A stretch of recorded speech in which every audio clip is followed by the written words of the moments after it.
Our sponsors for this evening's lecture, PNC Private Bank, and Culture Builds Florida State Grant helps make this kind of programming possible at the museum. So we are especially thankful to our sponsors.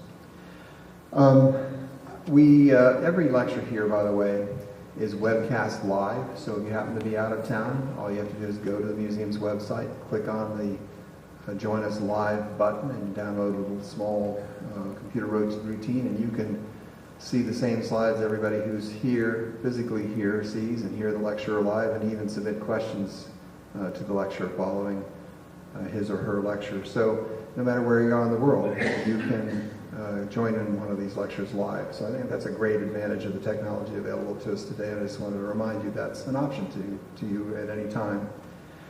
And then what else am I missing? I'm trying to remember to hit all the marks here. I think that's pretty much it. We've gotten off to a great start this season, and I'm looking forward to this lecture.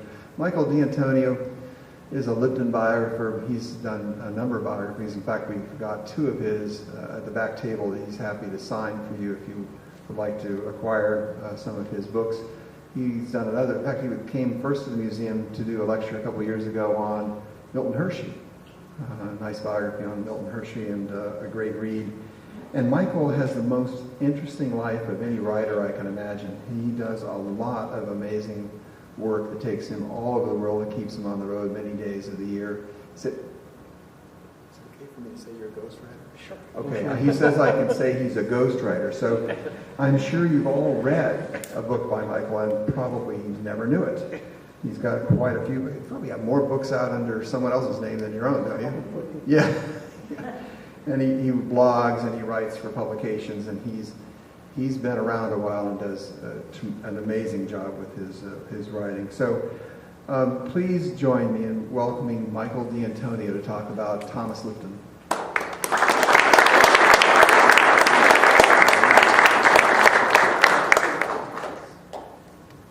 Thank you, John. You know, I think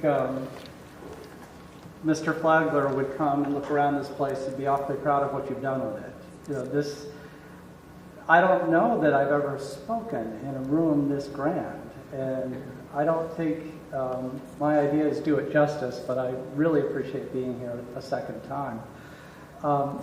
My poor wife, when I talk to her about why I do these books, it's usually to explain why I like the complexity of human beings, and why I like the contradictions in all of us. And Thomas Lipton certainly is a study in contradictions and complexity, and she'll listen for 45 or 50 minutes, and then after about an hour she'll say, "You make my head hurt." So I'm only supposed to speak for 45 minutes, so I'll let you rest before your head's hurt. Lipton is somebody that we're celebrating tonight, even though he was the world's greatest losing sportsman. And that's the thing that distinguishes him. Beyond his magnificent career as a merchant and a purveyor of tea, he became wildly famous while losing all but 2 of 16 races for the America's Cup. So whenever someone doesn't do well, you can sort of tell them there's a way to make the best of it, because this guy sure did.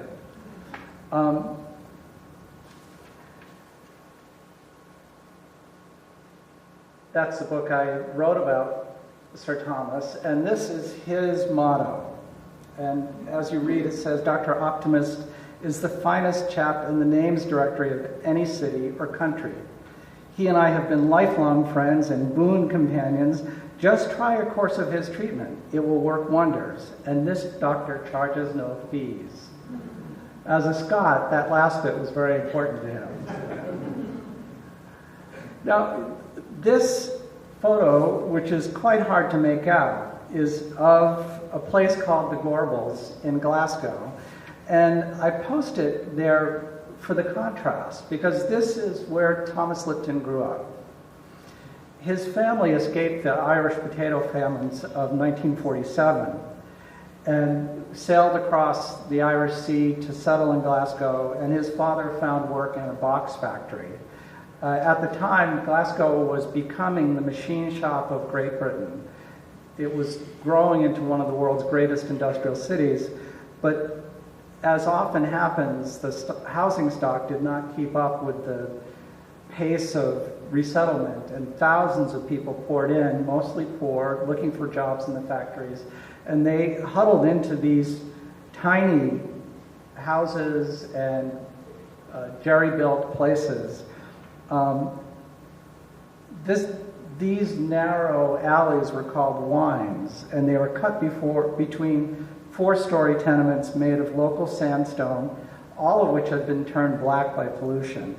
The wynds were barely wide enough for a pushcart, and their gutters often overflowed with sewage.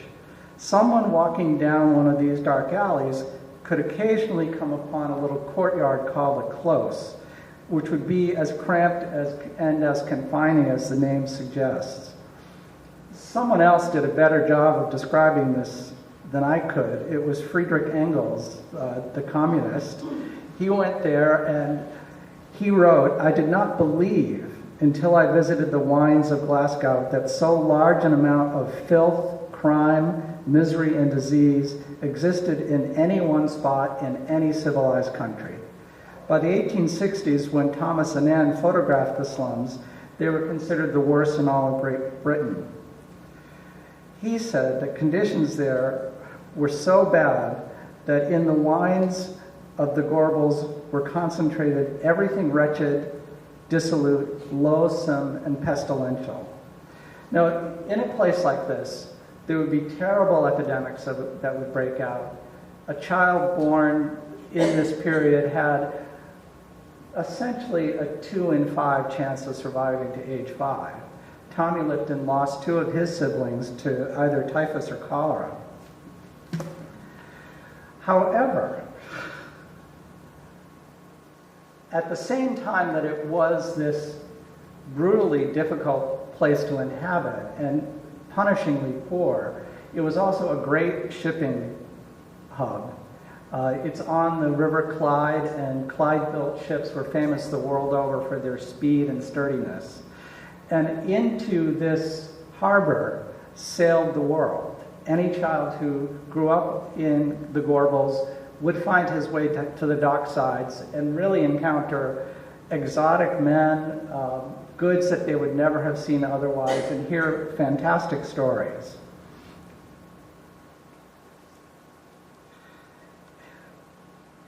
With the enormous productivity of Glasgow, the city of Lipton's youth all but vibrated with creative energy. Even the grime in the streets seemed fertile, feeding the ambitions, hopes, and dreams of the working class who labored in dangerous and dirty industries that operated right next to their houses.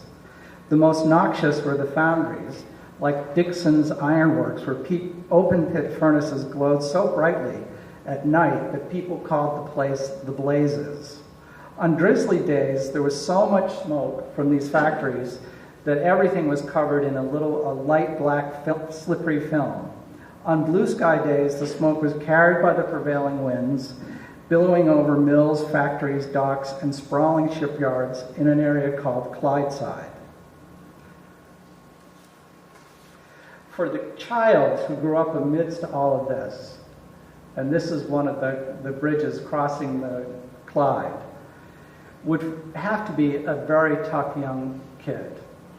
Among Lipton's fondest memories were the turf war attacks he led against boys in other quarters of town.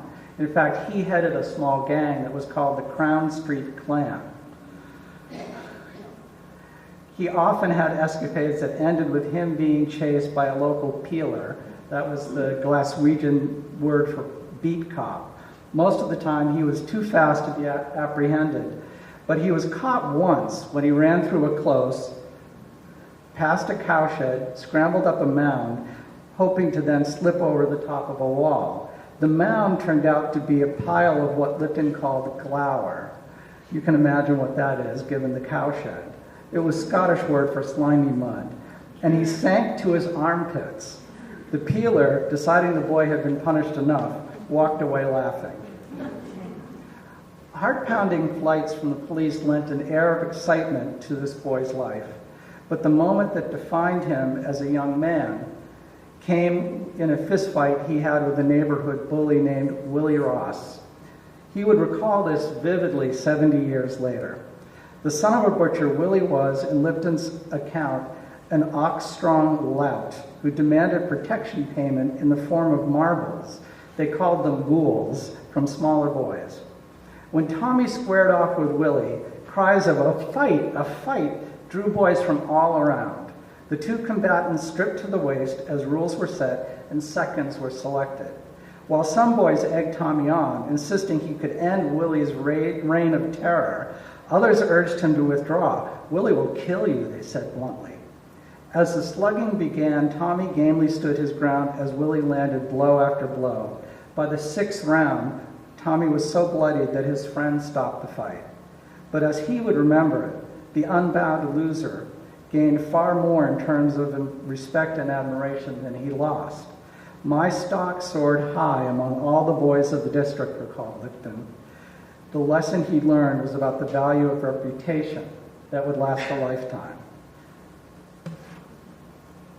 Time and time again, in Lipton's life and in the life of any boy in Glasgow, thoughts would return to ships. In his day, now he was born in the late 1840s, great ships were the ultimate in technology. Any advance in the speed of a ship, in the capacity for it to carry freight, in its amenities, these things were publicized widely. So the newspapers would be full of news of their advances. And there also was great attention paid to yacht racing. It was, in the 1850s, really the only known international competitive sport, and the British dominated. As a result, Tommy and all the little boys of his neighborhood built model boats that they sailed in great big puddles that would form after the rain, and they had their own yacht squadrons, and he was in charge of one, and his vessel was called the Shamrock, and it was often, he called himself the Commodore of the Cross Street Yacht Club, and he conducted regular races for his boats. There was nothing unusual in this hobby. Boys across Great Britain were captivated by yacht racing, and everyone in the country could tell the story of the great race of 1851. That was when the schooner of America, called America, appeared in the Solent by the Isle of Wight to challenge the British for what was called the 100 Guinea Cup. This was a race around the Isle of Wight, and Queen Victoria and Prince Albert and their 9-year-old son Bertie watched in amazement as the event that gave the boy who would be King Edward VII a lifelong passion for the sport. In Glasgow Green, whenever they reenacted the race for the 100 Guinea Cup or invented their own regattas, the Shamrock usually won, and Tommy collected a prize. But in reality, the America won that first 100 Guinea challenge and took the cup back to New York. It was a complete shock to the British.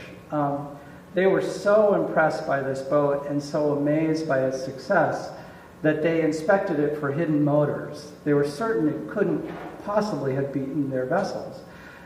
It's hard for us to imagine now, but back then, the British style of design called for a fairly blunted bow.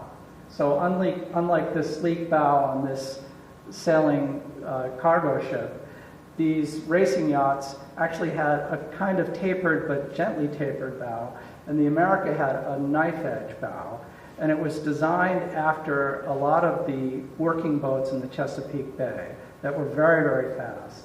And the shock of this defeat was so great.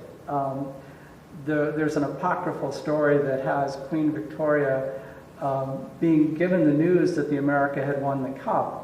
And when she asked who was second, the answer was there was no second. That America's lead was so great that it didn't matter.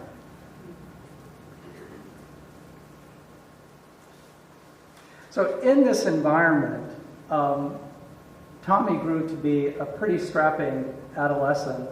He tried to attend school, but didn't succeed at it. I think he was too ornery a kid. And he had these dreams of a bigger life outside of the Gorbals and outside of his parents' existence. During his childhood, they opened a small shop to sell essentially butter, eggs, and ham imported from Ireland. And the amazing thing about grocers in those days was that if the shop was this big, that would be about adequate. It was barely enough space for 2 people to fit. They might have a few dozen eggs for sale in the morning. When the eggs were sold, that was it. Tommy was amazed by how little ambition his parents showed. Even as a child, he would try to give them advice, and one thing he told his mother that he figured out was that she should always be the one to hand someone an egg, because in her small hand, the egg looked bigger. But it was also, this was the standard of the day, that if you could get to the shop early enough, you might get some fresh goods, and they might not be closed. Most retail outlets were dark. The prices were always negotiable, and there was nothing standard about it. The quality of the ham you got on Monday would be different from the quality that you get on Friday, and the price could be wildly different too. And often the shopkeeper had very little control over this. Much of it was dependent on what came in at those Clydeside docks and what the price allowed you to purchase to bring back to your shop.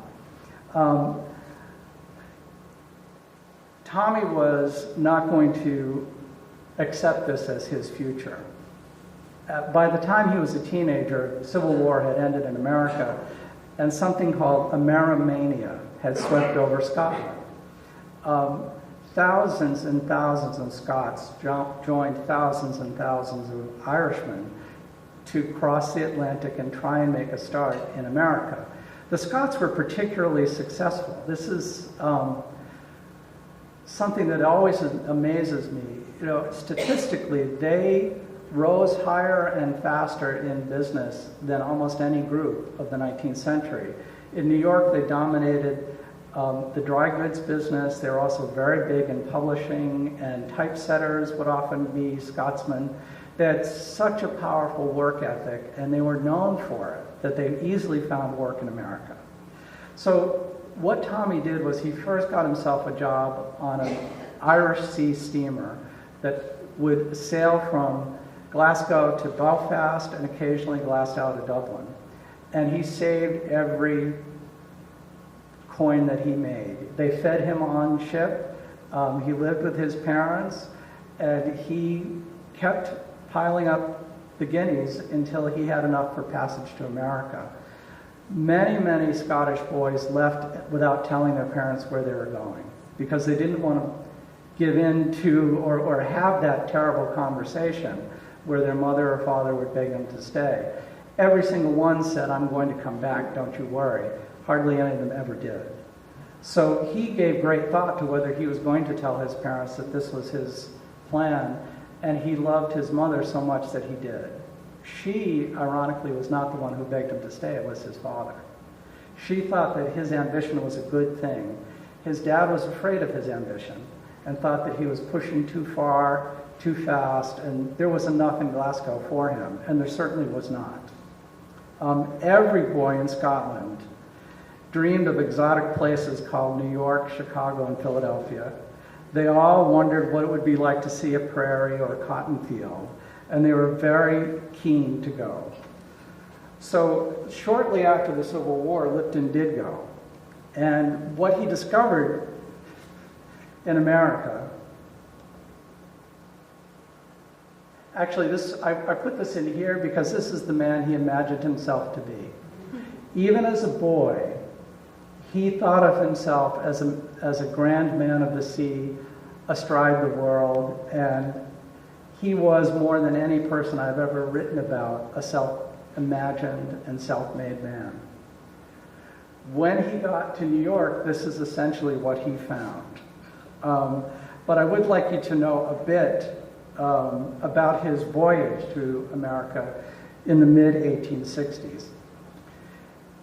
This is a typical morning. Freed from steerage, where 300 sour, wool-clad bodies made the air sweetly thick, a tall young man with sandy hair moved quickly up the ship's ladder and burst through the hatch to the open deck. Blinking in the sunlight, Tommy Lipton felt a cold west wind beating on his face. Off their starboard bow, a flotilla of stately icebergs, white, blue, and gleaming, rose menacingly from the sea. Overhead, black coal smoke puffed from the vessel's single smokestack. Uniformed lookouts scanned the horizon, and a V-shaped wake rippled from the hull, adding wavelets to the North Atlantic chop. In the few minutes he would enjoy before a deck monitor sent him back below, Tommy Lipton inhaled the clean, dry air and checked the careful course the captain followed through the ice field. The ship's single-screw steam engine allowed for steady progress against the headwind and more precise steering compared with sails. Although Tommy could feel the rhythm of the motor through the steel deck, for the moment at least, he was spared the relentless bass beat that vibrated the bones of every man, woman, and child jammed into the bowels of the ship. 65 years later, Lipton would insist that he first sailed to America aboard the somewhat grand Scottish steamer Devonia, a fast ship made famous by Robert Louis Stevenson's account of her passengers singing and spewing lustily in a fierce gale. Lipton's memory was the product of a good-natured imagination. He could not have traveled aboard the Devonia because in 1866 she wouldn't be launched for another decade. Instead, he had sailed on a much smaller and slower vessel, the Caledonia. Nevertheless, he, like Stevenson, witnessed plenty of spewing and singing in the steerage compartment. It was a miserable proposition to cross the Atlantic in 1866. And when he got to America, Lipton discovered that the city was teeming with people who had similar ambitions. He was welcomed at the dock by a guy named Mike McColligan, who ran a boarding house. And what would happen would be these agents of boarding houses would go down to the Castle Garden where immigrants arrived, and they would essentially shout out to the passengers the price of the rooms. And really they were getting not a room, but maybe for a few pennies, a space on a straw bed next to someone else who was on that straw bed. This fellow shouted to Lipton that he had space in his rooming house, and Lipton immediately said, "What will you charge me if I bring a dozen lodgers with me?" "Not a cent, my bold lad," came the answer. "I'll board you for free for a week." So he did collect 12 of his fellow passengers. And what he found in the streets around McColligan was an amazing, turbulent, grimy, life-filled street scene. Outside of McColligan's, it was a street lined with cheap hotels, cheaper flop houses, and saloons catering to sailors and other transients.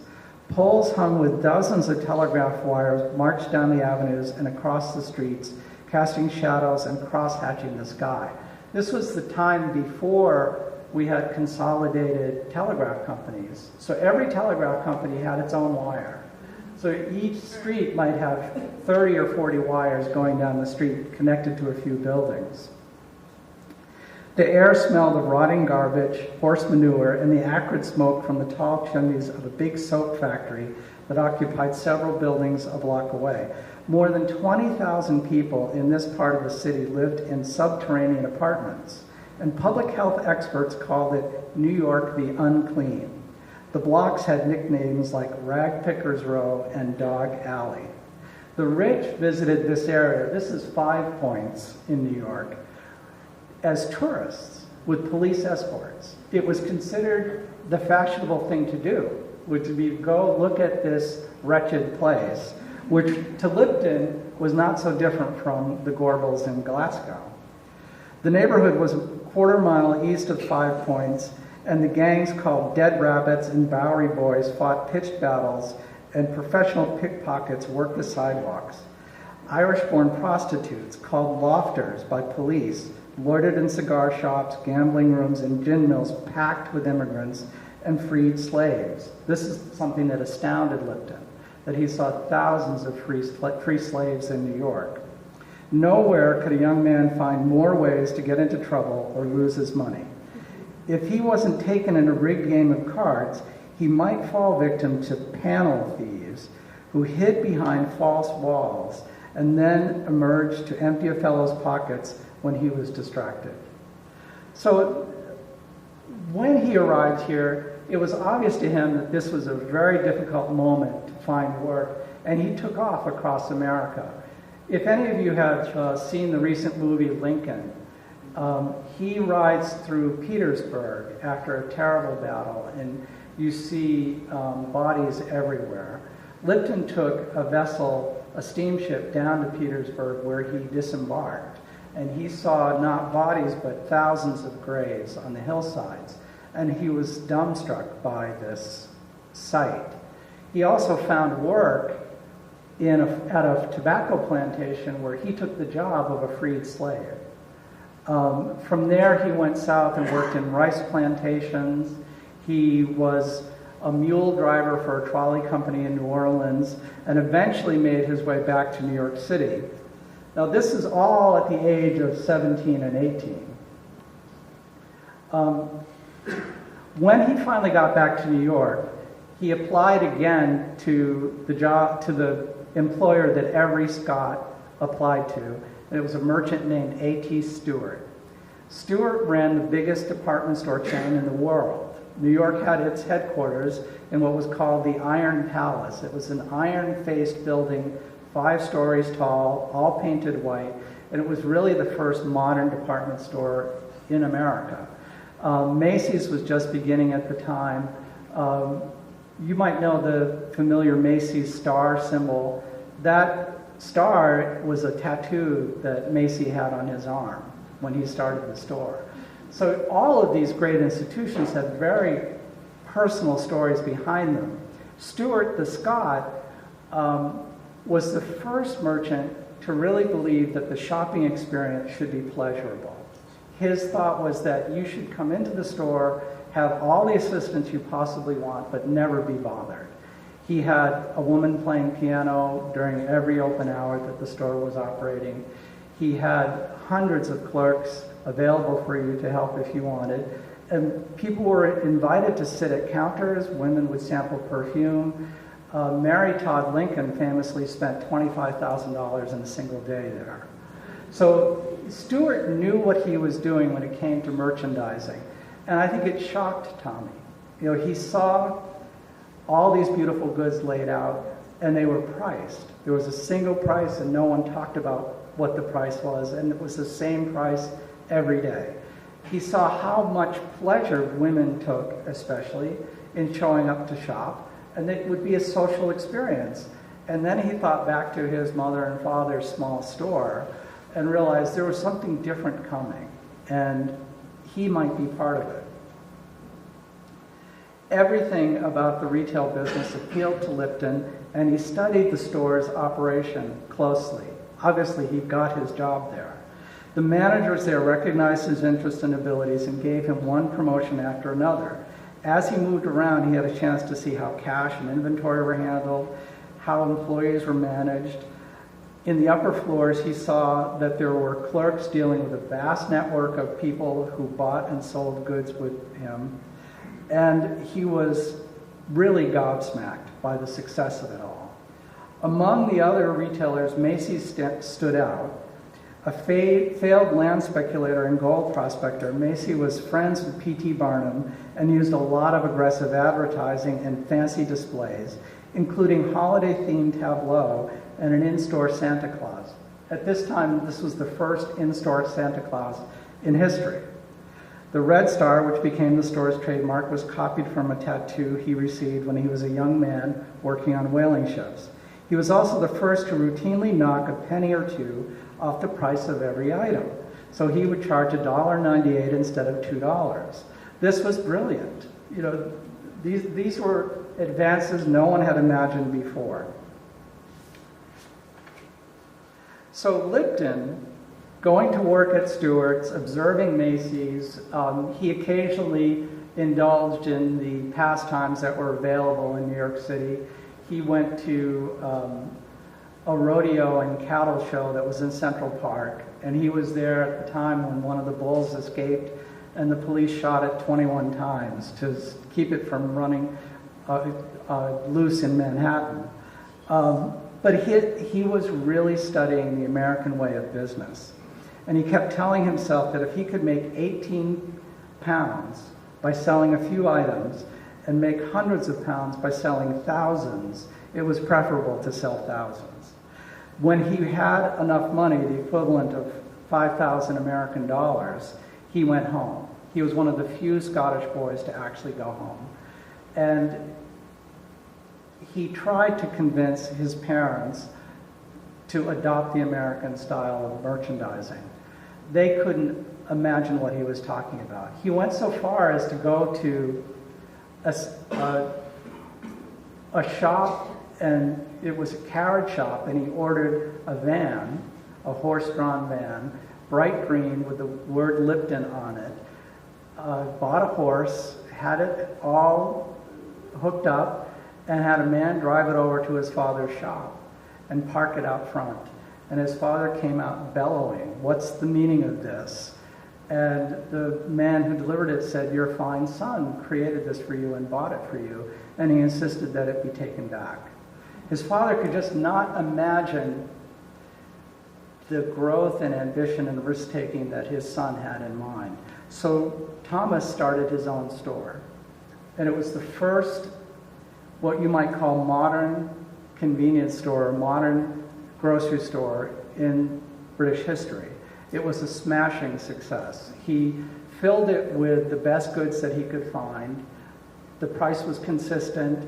Unlike other shopkeepers, he never cheated anybody on the weight of an item. He started traveling abroad. He would go to Ireland and corner the market on eggs or hams in a certain town. And he'd have this entire farm community shipping him the goods exclusively. So he could undercut everyone in the market, and gradually grew his business first from Glasgow, then to Edinburgh, and then across the Scottish countryside. And with each new store, he invented a new kind of promotion. So he loved to advertise, and he loved to cause a commotion. So he would hire pig herders and put banners on the sides of the pigs saying, "Going to Lipton's." And there would be a man herding the pigs through the streets. Or he'd hire a very, very skinny man, and he would wear a placard that would say, "On my way to Lipton's." And there'd be a very obese man, and he'd be walking in the opposite direction. And on his chest it would say, "Just been to Lipton's." If the circus came to town, Lipton would always hire the elephant and hire the marching band, and it would march to Lipton's store. He borrowed from Buffalo Bill the habit of posting placards that would first say, "He's coming." And Buffalo Bill would do this in every city that he was going to. For weeks ahead, there'd just be mysterious placards that says, "He's coming." And then there'd be another one that would say, "He's almost here." And then eventually it would be, "He's here." And they'd put the address, and it would be Lipton's store. The stores became a way for middle class and lower class Scots to nourish themselves in an affordable, reliable way. It's hard for us to imagine how difficult it was back then for people to just find good stuff to eat. It could take a homemaker all day to acquire the provisions for that meal that night. He freed her from that. Everything that she wanted would be available right there. It also happened that in that time, British society, and especially Scottish society, was developing something called tea culture. This was in opposition to alcohol beverages. People wanted to promote a different beverage, something that was good for people, something that would cut down on drunken rowdiness. But the whole tea business was profoundly corrupt. All of it was organized around a place called Mincing Lane in London. You couldn't buy tea but from Mincing Lane, and they were the ones who blended it. There was also only, in the beginning, a supply from China. The Chinese so protected their tea crop that you could be beheaded for giving someone a tea plant to take abroad. So of course it was a Scot who traveled to China and put a tea plant in his belongings and smuggled it out. And he built glass cases for, he took more than one, for this set of plants that he returned to the British Horticultural Society. They developed them and eventually realized that they could create plantations in India. Because Britain controlled India, this was the time of the Raj, and they were really tired of Chinese duties, the limits on the supply, and also the quality was a problem. I think it's hard for us to imagine today, but most tea sold in 1860 or 1870 in Britain was adulterated with pine needles. They often dyed it with lead. There were people that made a living going to hotels and restaurants and cafes and collecting used tea and then drying it and selling it again. It was awful stuff. So Thomas came back and realized that if he could figure out a way to standardize tea, to secure the best supply, and to subvert the Mincing Lane monopoly, he might have a great business. And so he traveled to what we call Sri Lanka and is now called, was then called Ceylon, where the British were expanding tea production from India. And he bought several failed coffee plantations. They had had a terrible blight in the coffee crop. And he got these plantations. He said that when he made his offer, the response to him was, could you go a little higher? And that's when he knew he had the deal. So he bought these plantations, and before he even started marketing his tea, he had this plan for controlling every element of the growing, the mixing, the drying, the blending, and the distribution. He was the first person to use tea bags widely. In this period of time, British tea drinking tripled to the point where people were drinking 35 gallons a person per year. And he was there with the controlled, reliable product. And again, this is something that I think we all take for granted. When we go to Starbucks, we get the same Starbucks. You know, a Pike coffee, roast coffee is the same everywhere, in fact, in the world. But in those days, the idea that you could have the same cup of tea every night, every day, and have it come from this one distributor, and that it would be high quality and reliable and not poisonous, was a miracle.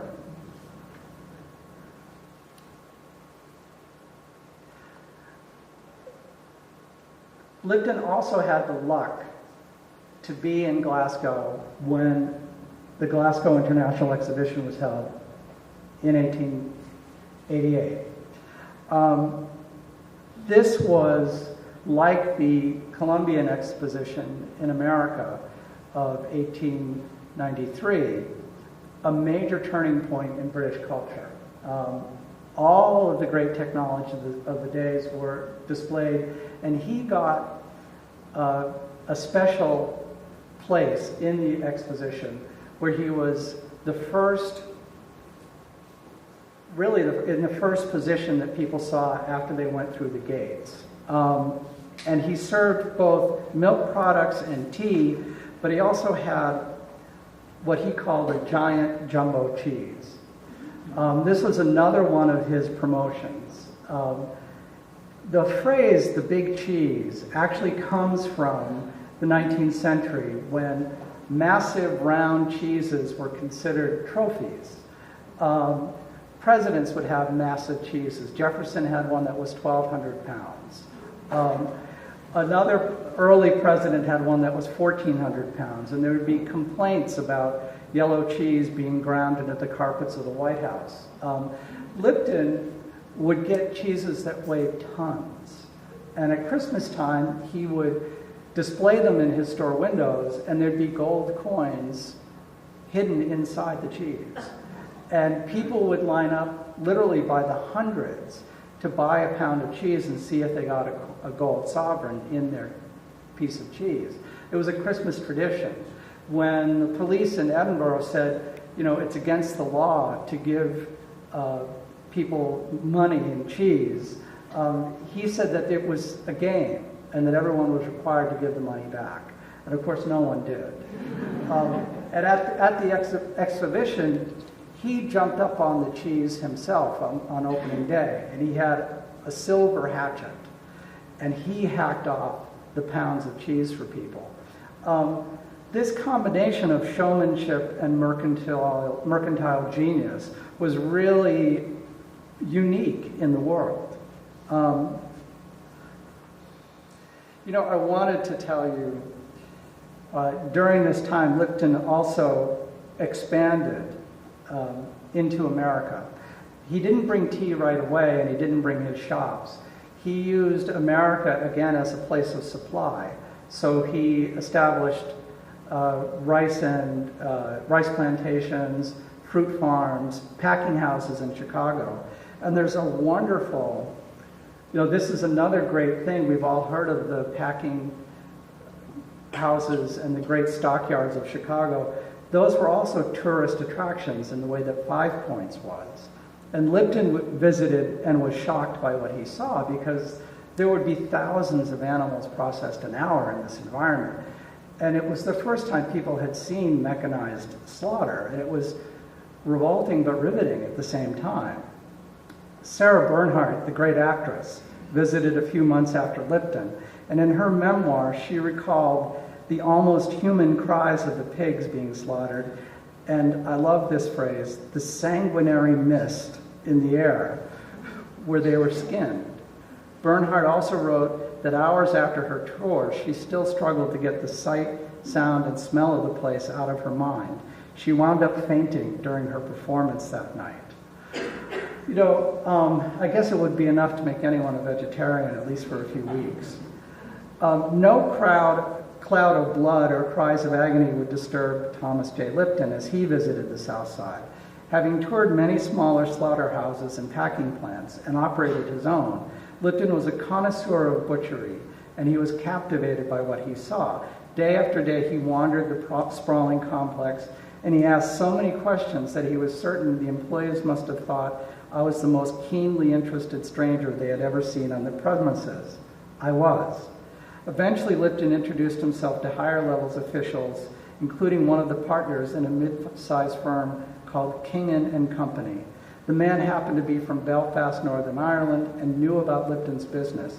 He would become a trusted advisor as Lipton bought Chicago pork, and then years later, opened his own packing plants in the United States. So he was, besides, by this time he had 300 shops in Great Britain, and he was opening them in South Africa and Australia. So he really was the first supermarket chain. He was also the first international purveyor of foodstuffs. This is another view of the exposition. It was an Oriental style design. And during this time, Orientalism, or all things Asian and Japanese, were of great interest in Great Britain. There was a real fad about it. In fact, there was a member of parliament who appeared every day dressed in a kimono. Now, Queen Victoria attended the exposition, and I'm not sure if she got a piece of the jumbo cheese or not, but it was the first time that Lipton met the Queen and also met her son Bertie, who would become King Edward.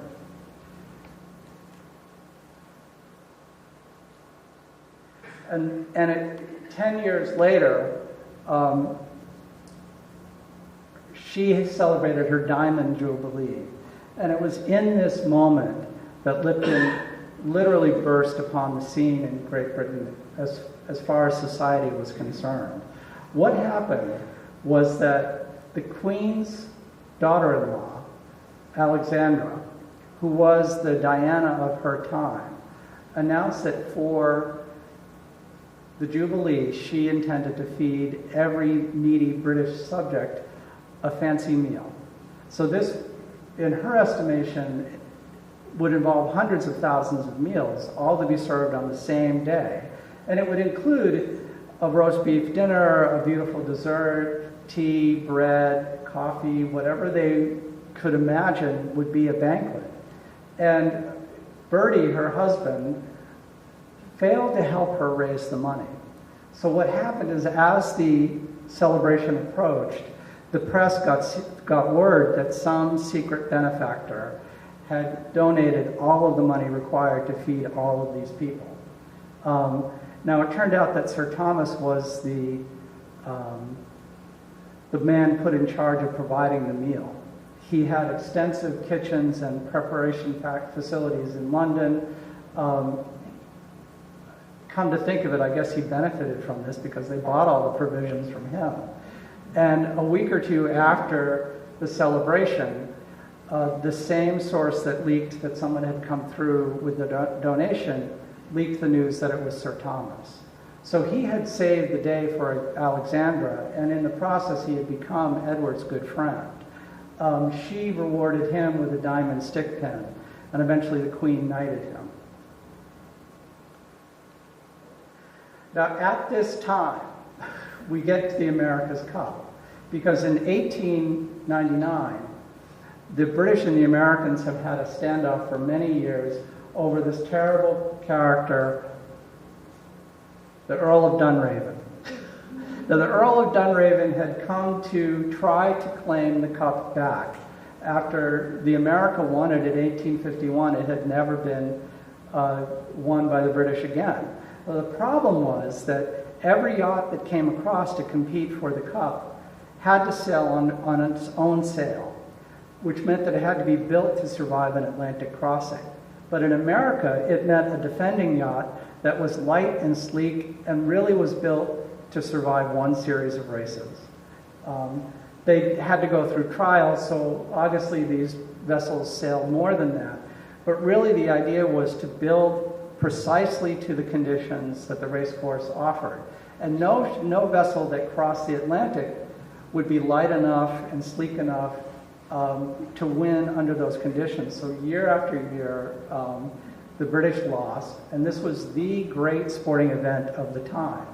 60,000 to 100,000 people would turn out to watch these races, usually aboard either ocean liners or smaller vessels that went out to the race course to watch this.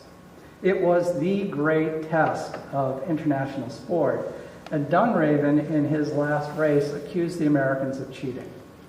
This was a terrible offense. It was something that ruined the competition and seemed to herald the end of the America's Cup races. So you have here a picture of all the cups that the Americans have won, safely anchored. And then you have this fellow who's insulted and outraged the Americans. It was such an outrage that there was a formal hearing held at the New York Yacht Club where prosecution and defense were presented, and Dunraven lost roundly.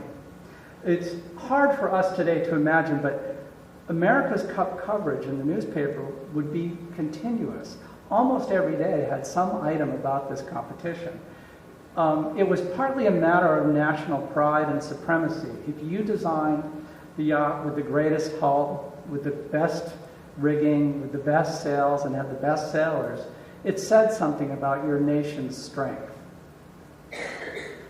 So here is, and I know I wrote down what this says. This is Uncle Sam, who's holding all the trophies for every sport imaginable. And that's poor John Bull, the symbol of the British man. And Uncle Sam is saying, "Say, John, is there any game you can beat me at? If so, trot it out." So in this context, there's almost a national crisis, or international crisis. And Edward goes to Tommy and says, why don't you sponsor the next challenge? In that day, they were spending the equivalent of $15 to $20 million to develop each of these yachts. Tommy Lipton wanted desperately to be accepted by British society, and he coveted a place in the Royal Yacht Squadron. He was never to get this during his lifetime because he was considered a commoner, a merchant, and it would just be unthinkable. Even Edward, when he became king, wouldn't be able to overcome the resistance to having him in the Royal Yacht Club. So he nevertheless agreed to take up the challenge, and he sailed under the auspices of the Royal Ulster Yacht Club, which was in Bangor near Belfast in Northern Ireland. There's a wonderful story about the Royal Ulster Club. Their insignia flag is a red hand on a field of green. And the red hand story has it that there was a Scottish clan king and an Irish clan king who started in Scotland and raced to Ireland, and whoever hand touched the shore first would take control of the island. When he got close enough, the Irish king was losing, so he cut off his hand and threw it on shore. Lipton had more than the American yachtsmen to deal with. He also had this fellow, Nathaniel Hershey, who was called the Wizard of Bristol, who designed and built every single America's Cup winner from about 1880 well into the 20th century.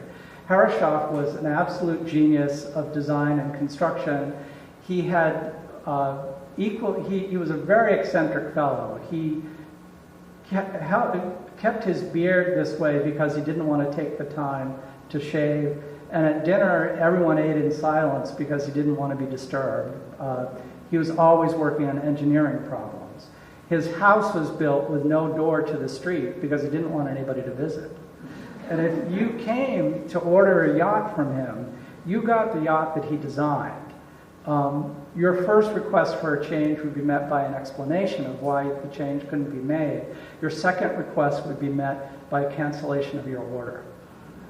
The Hereshoffs were extraordinary inventors, and they dominated the city of Bristol, Rhode Island. In fact, they were called the Great Ones by the people who lived there.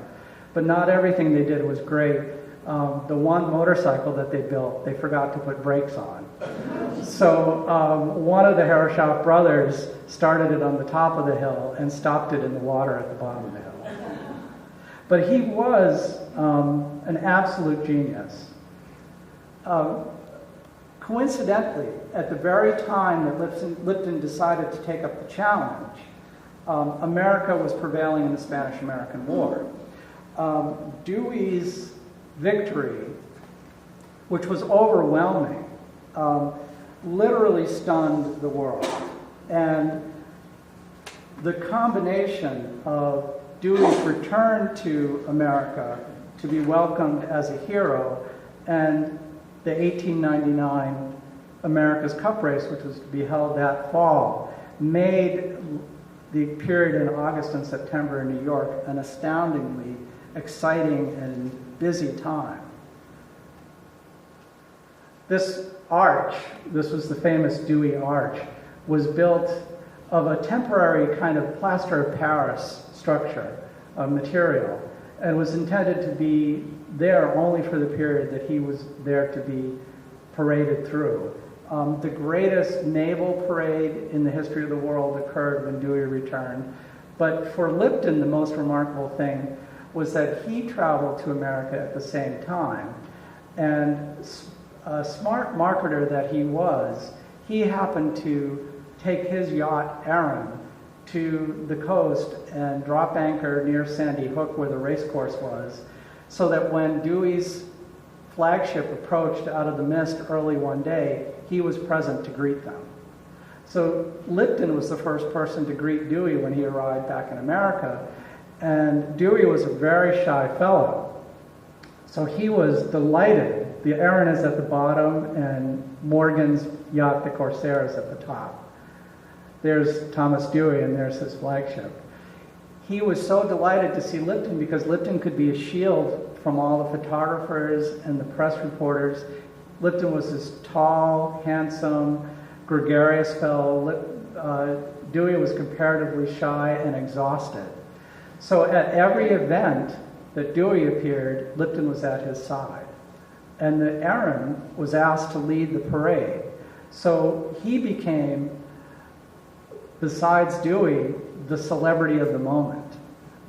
What's fascinating is during this time, everybody in America bought Dewey goods. There were Dewey posters, Dewey cufflinks, Dewey plates. He was every great military leader all rolled into one.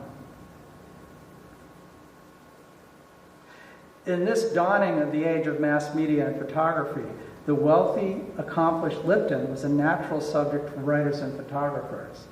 Tall, with a bushy white mustache and perpetual twinkle in his eye, he possessed striking features, dressed impeccably, and moved with the square-shouldered bearing of a military man or athlete. He really was neither, but he moved that way. Always smiling in public, he was exactly the man people imagined when they thought of a rich, kindly, playful British millionaire. Photographers loved to take his picture. In fact, at one time, he was the most photographed man in the world.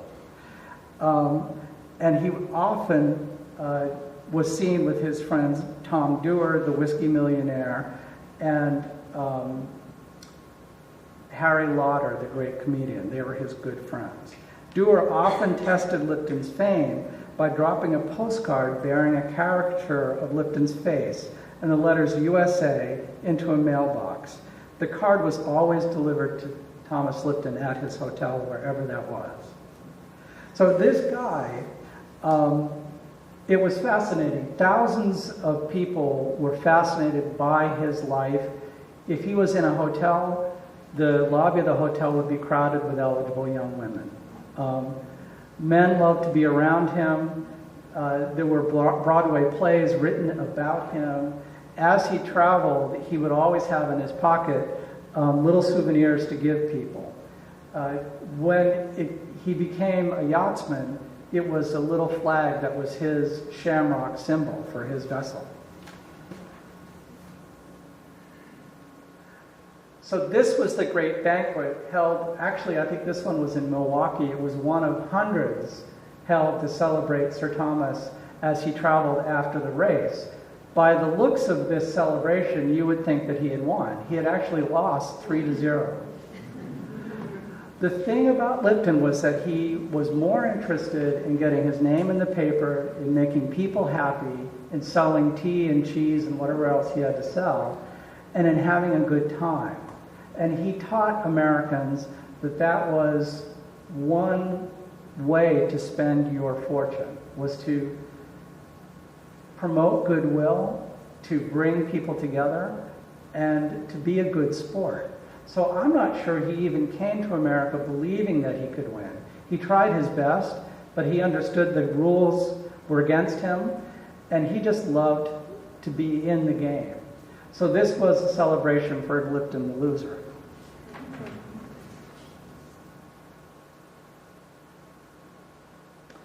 This is another wonderful Puck cartoon. After his first loss, everyone begged him to come back, and he accepted the challenge readily. He immediately said yes. Here, Punch has him charming the cup.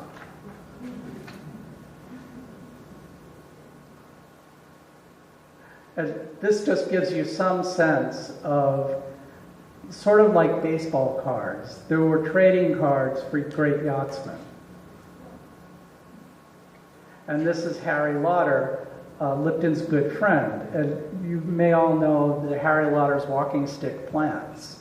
And those were bred and fashioned after his canes. He was, in his time, the greatest song and dance comedian. He was 5'3" tall, spoke in a very heavy, comical brogue. A typical Lauder joke would be that a poor Scotsman was wandering the streets of London when 4 toughs set upon him to rob him. They had a terrible, fierce fight. One of the robbers got knocked out, but they finally subdued the young Scot. And when he was unconscious, they rifled through his pockets, and all they found was tuppence. And they said, "My God, what would have happened if it had been a pound? He would have killed us." This was one of the caricatures that could find its way to Lipton in New York. And this was Lipton in the pages of Punch, or actually I think this is Vanity Fair.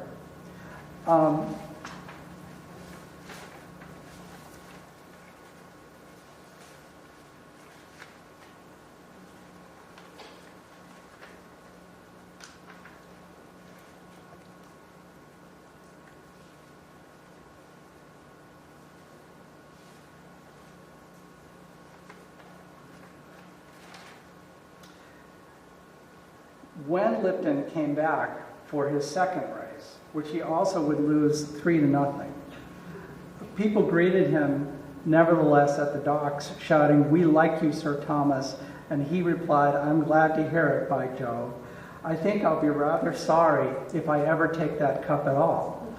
"We will always give you a good run for your money," they replied, "and I don't doubt it," said Sir Thomas. "You always do that. You are a jolly crowd. That is what you are. You are a jolly country." One of the things that came through as you hear about Sir Thomas is that he loved America and all things American, and he was never ashamed to say it.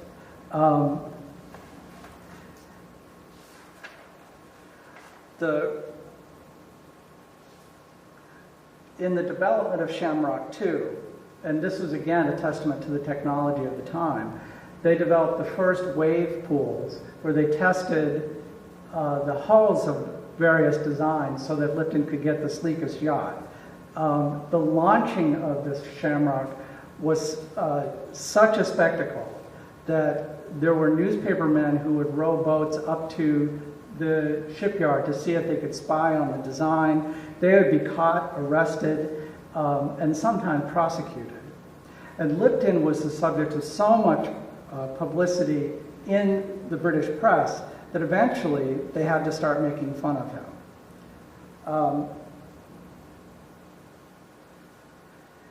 When Lipton was crossing with Shamrock 2, the magazine Punch, which had honored him many times, just published a playful report called The Bart's Progress, or Lipton Day by Day. Written to suggest that it was a record of his activities in America, the piece began by noting that when he arrived in New York, he was welcomed with a torchlight procession and then presided over a parade of carriages covered with flowers. Final entry for Lipton's day, Sir Thomas injured by a tea rose. On his second day in America, according to Punch, Lipton won a walking race from Wall Street to Washington. There he dined with the president and painted the White House red. After these achievements, Lipton drove a locomotive to Chicago, saved a few lives along the way, was kissed by 20 ladies, invented a skirt for yachtswomen, and lent his name to a new Sousa march. Amid all this activity, the magazine reported, poor Shamrock III, this must have been for his third attempt, sank at her mooring, rose like Lazarus, was stolen in the dark of night, and then Sherlock Holmes, the New York police, and Pinkerton detectives searched before the yacht was found in a dry dock. In response, a much-relieved Sir Thomas Lipton gave a champagne lunch on the Erin, received cables of congratulation from the German emperor, and preliminary races were to be concluded. With this gentle satire, the editors at Punch placed Lipton, the sportsman, millionaire, and socialite, in a new category, charming eccentric. In a time when the rich and powerful, including the royal family, were under increasing scrutiny from social critics and politicians, this treatment was a boon to Lipton. In general, Britons reserved a safe place in their hearts for oddballs and self-promoters who could amuse and sometimes serve their fellow citizens. For as long as Sir Thomas Lipton qualified for this kind of gentle ribbing, his positive public image was secure. this tradition of eccentric British industrialists and millionaires was well established by the time Lipton arrived on the scene. The founder of what became Unilever was an equally eccentric man, and he was known for having built a house with bedrooms that were all open on the second floor to the night air. In fact, they had no walls, and he would sleep every night in a bed in full view of the public. He was, at that time, a fresh air fiend, and considered this the most healthy way of living, and his willingness to be who he was won him a great following.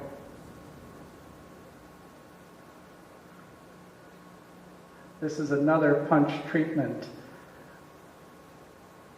with Sir Lipton drawing attention to America's rise.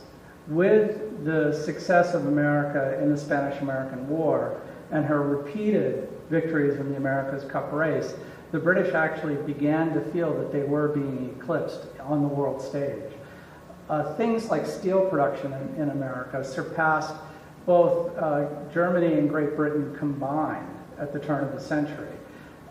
By any measure, America was becoming the land of opportunity, and although we were great allies, I think the British public felt quite insecure about it.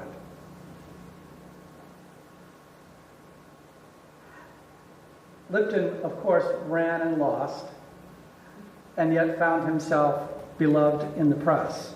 The third race was the same result as the first two races, 3-0. After his defeat, however, Lipton once again received more loving attention than the men who had won. Indeed, in the month after his boat won the Cup races, Nathaniel Herreshoff's name was not mentioned once in the New York Times. The managing partner, Oliver Islin, got a bit more ink, but most of it was for his business dealings and social appearances. His connection to the America's Cup was noted just 4 times. By contrast, Lipton made news every single day for almost 3 weeks running and got his name in the paper a total of 43 times. Mark Twain, who had watched the races from the yacht of his friend Henry Rogers, this was the philanthropist who paid for Helen Keller's education, published a lengthy spoof in the Herald in which he analyzed Lipton's failure. 2 minutes were lost in one race while a crewman wound his watch, said Twain. He blamed another defeat for the fact that an anchor had been left at the Waldorf Astoria. What's fascinating at this time is he was so popular and so much a symbol that he couldn't leave his hotel without a throng of people gathering around him.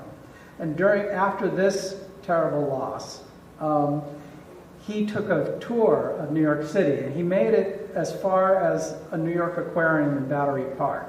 By this time, a crowd of more than 1,000 were following him, and they all went inside the aquarium to inspect moray eels, salmon, angelfish, and a giant turtle.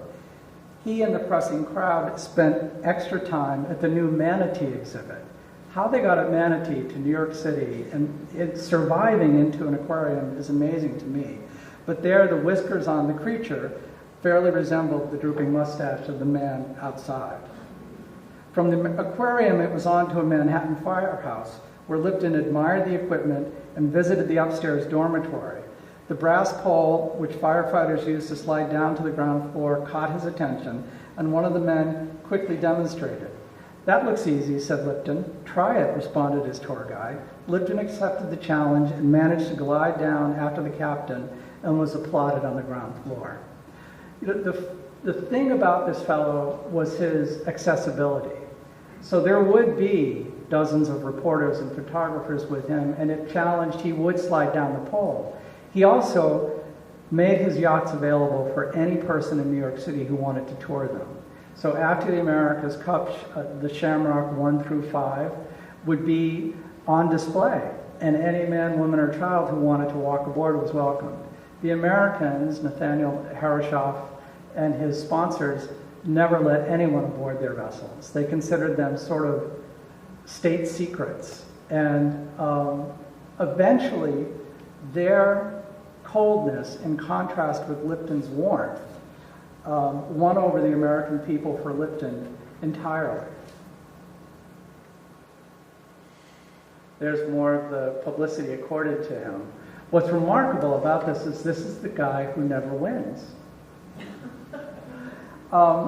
Sir Thomas gave up his beloved Erin, the great white yacht, to serve in World War I. It was first a hospital ship, and then it was a minesweeper.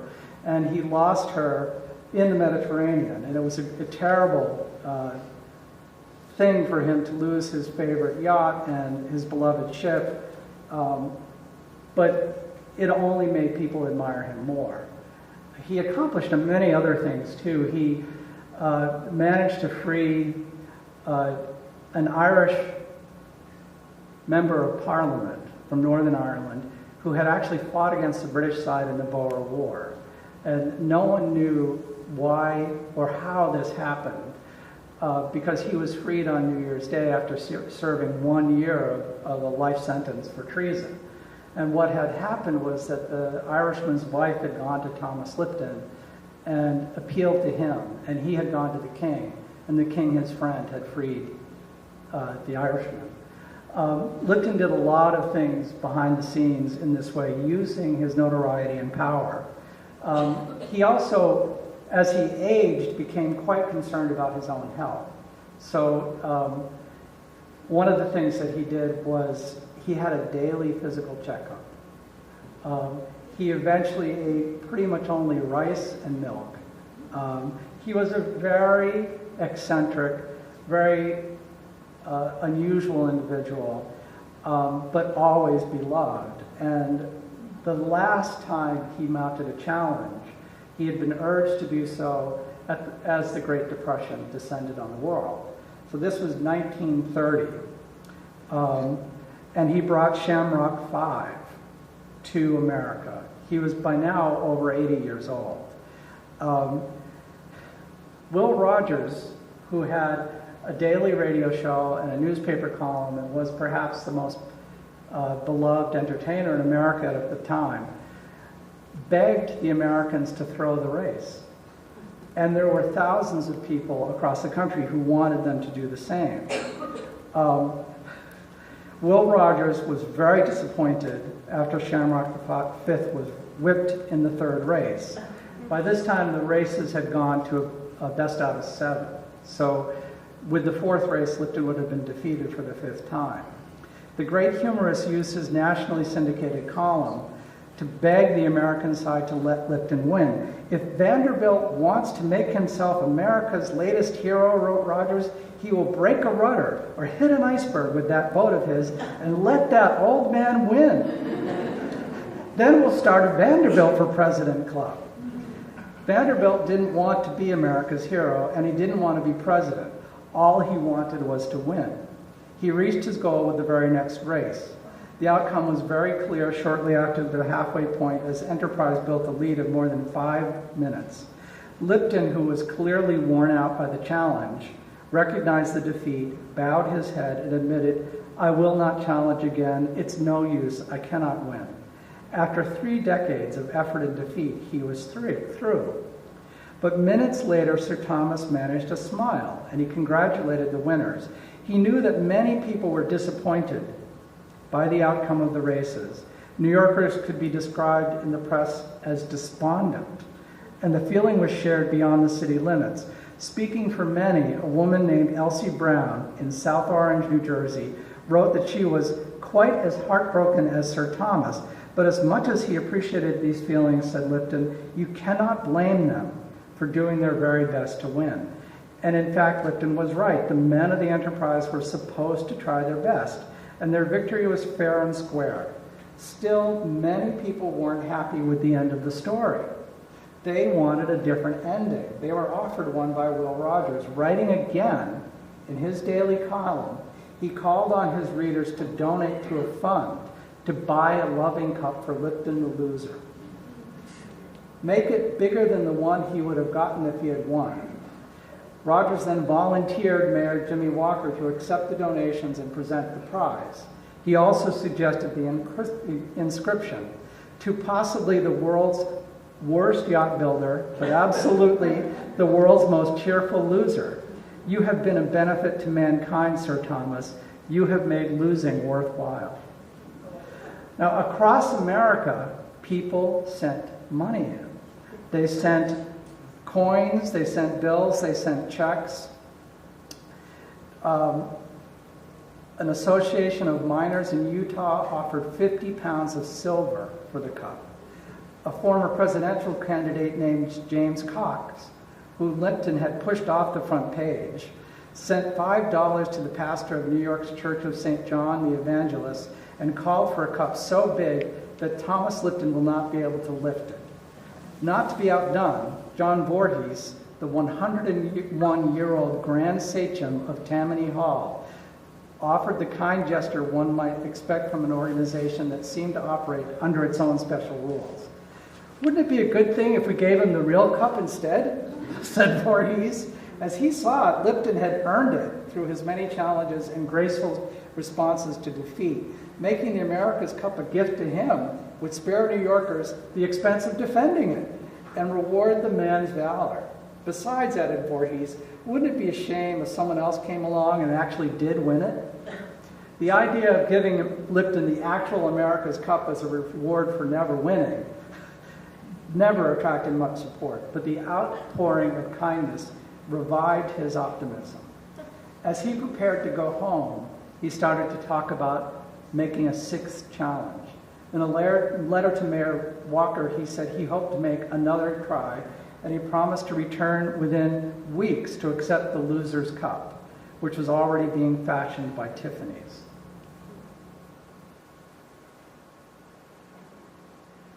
The Utah silver found its way into the base of the trophy, but the loving cup itself was made of 18-karat gold. The lid was decorated with carved shamrocks and a finial shaped like a seashell, and around the rim